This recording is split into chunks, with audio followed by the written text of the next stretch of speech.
A obrigação de consultar as comunidades é uma obrigação legal, é um procedimento legal, é uma condição sine qua non para que o investidor, seja ele público ou privado, possa ter acesso legal e legítimo à terra. O processo de atribuição de terras para o investidor passa necessariamente por um processo de consultas onde a comunidade, depois de devidamente informada e preparada, ela se posiciona sobre essa intenção de se ocupar as suas terras. Enquanto titular legítimo de direitos, a comunidade tem o direito de dizer não, não queremos, não é assim? Ou dizer sim, talvez, sob certas condições, ou dizer sim, sem condições. Portanto, o titular do direito tem, e este é um princípio básico de direito, é o princípio da liberdade negocial, e as consultas comunitárias são um reflexo deste princípio basilar de direito, que é o da liberdade negocial. O processo de atribuição de direitos de uso e aproveitamento de terra tem uma fase muito importante, que é a fase de consultas comunitárias. Portanto, esta é a fase em que as comunidades têm a oportunidade de colocar as suas opiniões, têm a oportunidade de dialogar e negociar com o investidor para, no final, sair uma autorização ou um despacho do governo que reflita aquilo que são as expectativas da comunidade. Quando nós falamos de consulta comunitária, referimos ao processo de ouvir, portanto, o processo de colher opiniões, mas também colher interesse das comunidades em relação a uma determinada área, de modo que o governo, ao tomar as decisões, tenha em conta essas opiniões e interesses das próprias comunidades. E o processo de consultas comunitárias, portanto, foi evoluindo ao longo de anos, portanto, depois de 97, 98, depois da aprovação da lei do regulamento da lei de terras, apenas era feita uma única reunião, e nessa reunião as comunidades eram explicadas o que é que se pretendia. Não havia um processo de participação efetiva, até que em 2011, com a aprovação do Diploma Ministerial 158/2011, que apresenta os procedimentos para a realização de consultas comunitárias, acabou introduzindo alguns elementos inovadores. O primeiro é a obrigatoriedade da reunião de consulta comunitária ser marcada com pelo menos 15 dias de antecedência. O outro elemento inovador que foi incorporado é que, com base neste diploma ministerial, passa a ser obrigatória a realização de pelo menos 2 reuniões de consultas comunitárias. A primeira reunião destina-se a explicar à comunidade o que se pretende, mostrar os limites da área que se pretende e deixar as comunidades refletirem sobre aquele pedido, de modo que na segunda reunião, que deve ter lugar no prazo máximo de 30 dias, portanto, depois da primeira reunião até a segunda não podem passar mais do que 30 dias, porque também o investidor tem pressa em conseguir o seu espaço, mas também é preciso que as comunidades não esqueçam este processo. Então, nessa segunda reunião, as comunidades têm a oportunidade já de dar a resposta em relação àquele pedido. Nós temos estado a ver, infelizmente, algumas consultas comunitárias a serem feitas, às vezes, nas sedes dos distritos, não é?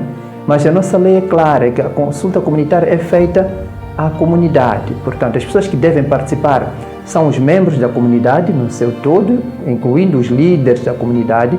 Então, para que nós possamos ter os membros da comunidade a participar, portanto, falo de homens, mulheres, jovens, diferentes estratos sociais que existem naquela comunidade, portanto, devem participar. Então, essas reuniões de consulta comunitária devem ser feitas na comunidade e numa hora e local que permita a participação do maior número de pessoas da comunidade.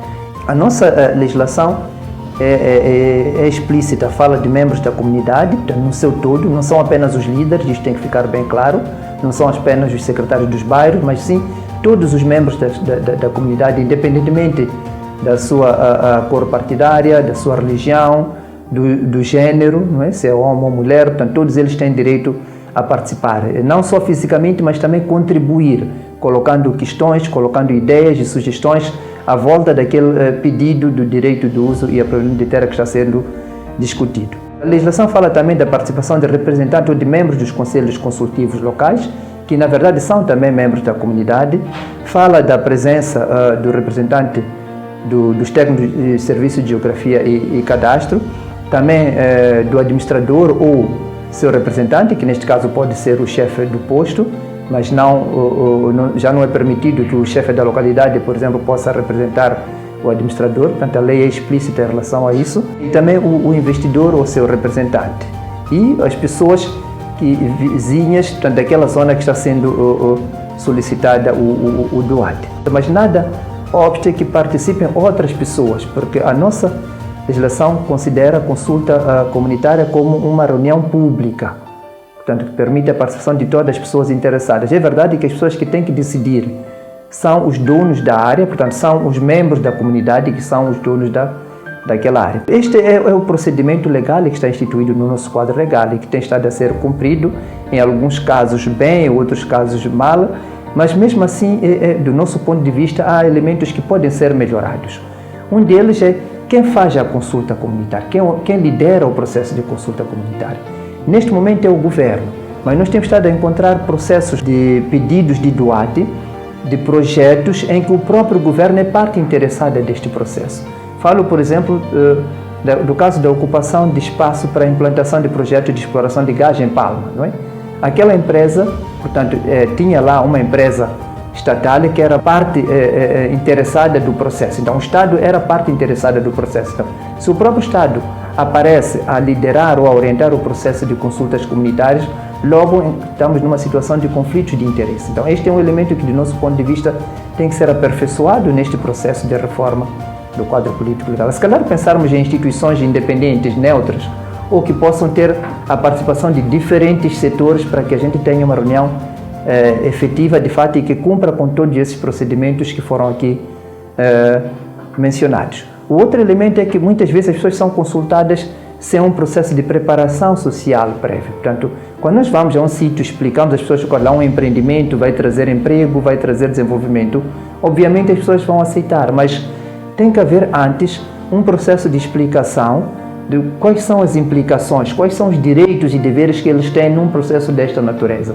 para que as pessoas percebam que, se não participarem, estarão a perder uma oportunidade de influenciar este processo e de fazer valer aquilo que são os seus interesses, inclusive até negociar, não é, termos de parceria que a própria legislação dá espaço.